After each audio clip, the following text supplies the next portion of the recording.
Today's talk focuses on the fact that real truckers and Daimler have no stairs in their trucks. From a design perspective on the Tesla Semi. The second thing we covered today is the fact that the autopilot division of Tesla recently lost their third sort of CEO in the last year. And so we explore sort of what's going on there, things to think about, as well as the fact that there could be addition by subtraction in this circumstance. This is Greg for Tesla Fan Insight. Thanks for taking time out once again to spend some time with us. If this is your first time on our channel, please take time to like and subscribe. If you're a repeat visitor, welcome back and thanks for returning. Please also note that we have a Patreon link at the bottom and could really use your support to sort of redo and upgrade our equipment. In particular, we're working to get a camera, our new camera, in position so we can sort of get off the cell phone plan. The final note I wanted to make is that we do insert a couple of ads into our show typically, and we'd really appreciate if you just take a 10 or 15 seconds to watch as another form of channel support. So there's this design issue that I've been sort of reviewing a lot, and I'm really amazed by when it comes to the Tesla Semi.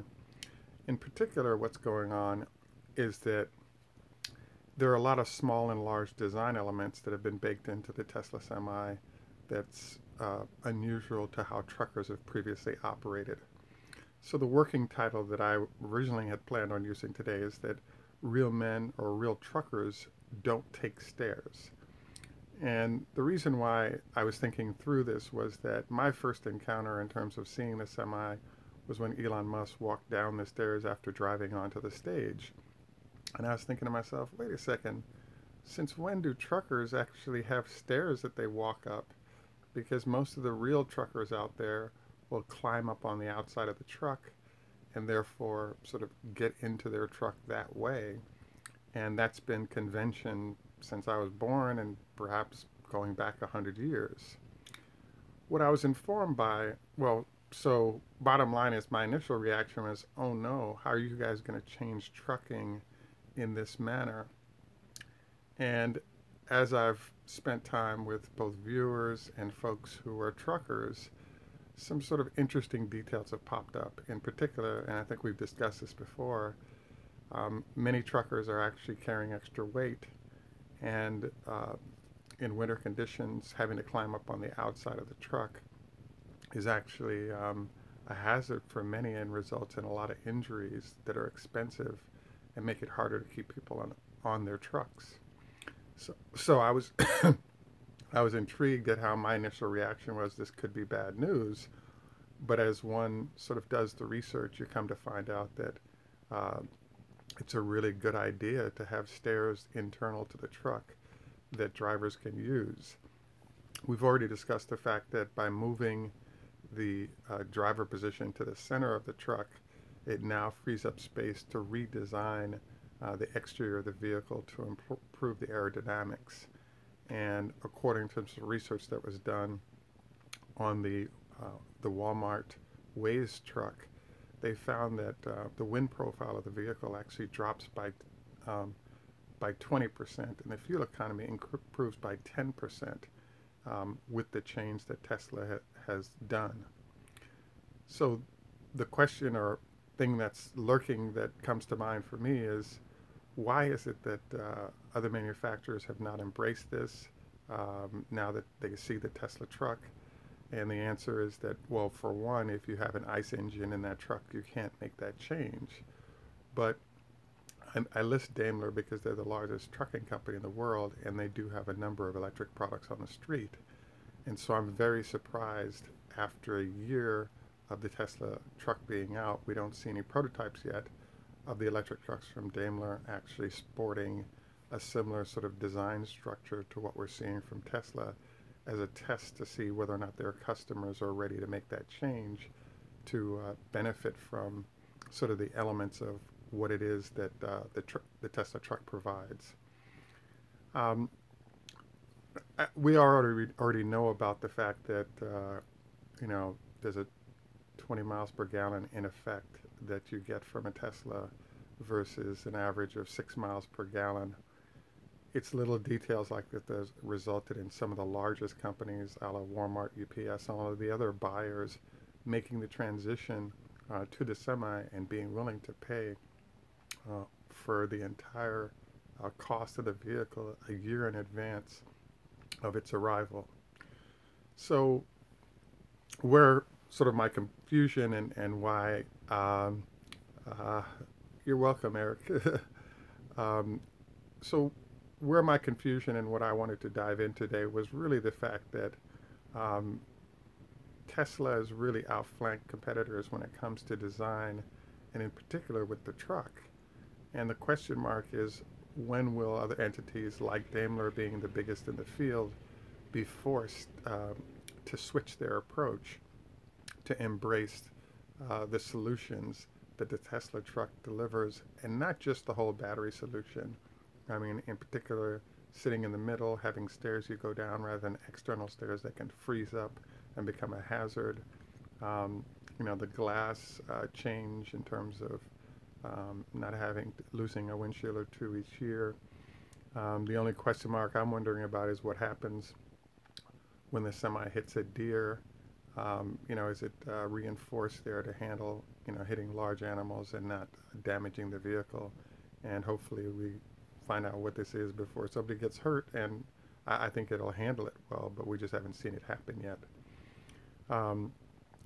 The other sort of note on the truck that I wanted to make is just the fact that, hey, the competitors are at disadvantages when it comes to having the battery capacity to compete with Tesla, but to not have prototypes already out is a mistake, I think.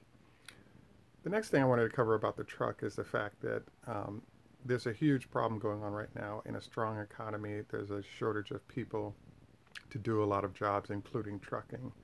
And the fact that an electric vehicle that doesn't require all the gear shifting technique is actually very appealing to a lot of companies, because the training process is a lot simpler for folks. Many of the best truckers are actually the oldest and most experienced. And a big part of this, I think, is the fact that handling those 18-wheelers and the gear shifts, etc., that are required are a big part of what you get used to over time and can do well in terms of managing a truck. And younger, newer folks tend to have a hard time with this. So the form factor of no gears of the semi is also something that's a real help in expanding the labor pool relative to the drivers to deliver all those goods to market. So if you'll notice, there are a few online listings of the fact that there are seasoned truckers that hate the idea of the semi from Tesla and will not drive it. And I think that it's an interesting phenomenon to watch them being averse to driving it. But I believe that a lot of people capitulate when their companies tell them if they don't drive it, they don't have a job. And there are a lot of new and young folks who don't have to learn how to manage a nice engine that'll be happy to see the easier process for truck handling occur. The next thing I wanted to focus on today was sort of the autopilot issues for Tesla, as well as sort of what's going on, updates and changes. The big news of the week on autopilot is that for the third time in the last year, the head of Tesla Autopilot is now gone. The issue that pops up with this is that basically, Tesla can't keep ahead of autopilot. And a big part of it, I think, is the fact that it's a software situation where more people and more money really hasn't proved to be very effective. For those of, if you guys want to experience something really amazing and different, try driving the Tesla with or without Autopilot 1 or Autopilot 2. I still think that there's a difference between the two, and the main difference is the Mobileye partnership was part of Autopilot 1 and not part of Autopilot 2.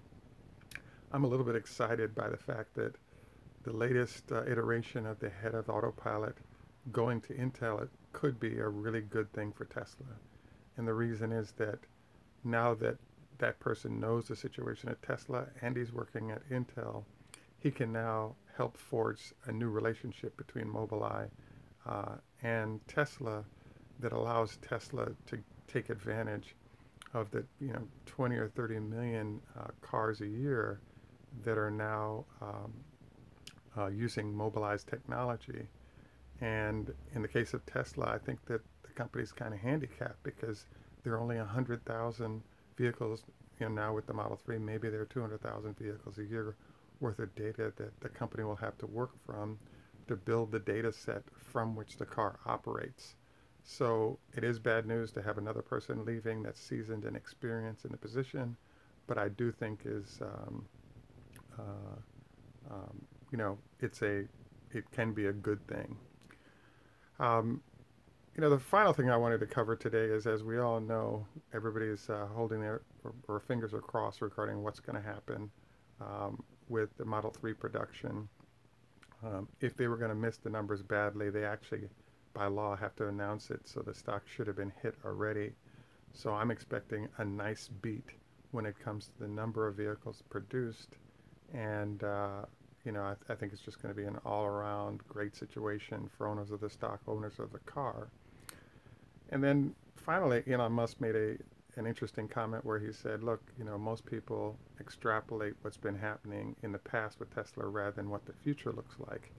And I think this is really interesting because with the Gigafactory working and 2,000 to 3,000 cars a week, headed towards 5,000 cars a week, I think there's a lot of good news that a lot of sort of hedge funders have to sort of duck or cast aspersions on. And so I just think that this suggests that we're in a great situation relative to the car.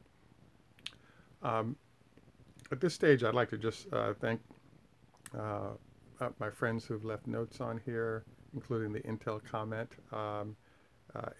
Thanks for joining us early in the morning. It does give our European friends an opportunity to jump aboard when they can't at other hours. Just a reminder, please like and subscribe and hit the bell icon so you don't miss anything. We'll be back on Tuesday, Thursday, and then our usual Sunday process. And then we're now starting to do Patreon member-only content. So don't want you to miss that as well. Please take time to leave notes or comments below. Thank you for the gum comment. That was a mistake on my part, and I apologize. This is Greg for Tesla Fan Insight. Tschüss, macht's gut, au revoir, lehitraot, choda hafez. Enough respect, walk good in Jamaican. And I look forward to our next encounter. And, please leave questions, suggestions, or thoughts that we might want to consider in our comment section. All right, Eric, thanks for the note there. And Q17, thanks for the note regarding Intel. This is random, but we have an HPV discussion going on, and I did meet one doctor who told me that there are like 100 different versions of HPV, and only 4 of them are covered by current vaccines. So one of the comments that's going back and forth on that issue is the fact that the vaccines don't work very well and the companies are getting sued. And so it may not be a shock given how many versions there are and what the vaccine does or does not cover. So if anyone else has any other inputs that you'd like to share on HPV and people getting cancer from it, I'm definitely interested, and it's great to create a learning environment so we can all get more information. I'm also sort of climbing the learning curve on diabetes and diet changes that can help in terms of reduction of carbohydrate consumption, etc. So please feel free to also leave notes on that as well. Have a great day. Look forward to our next conversation. Tschüss, macht's gut, au revoir.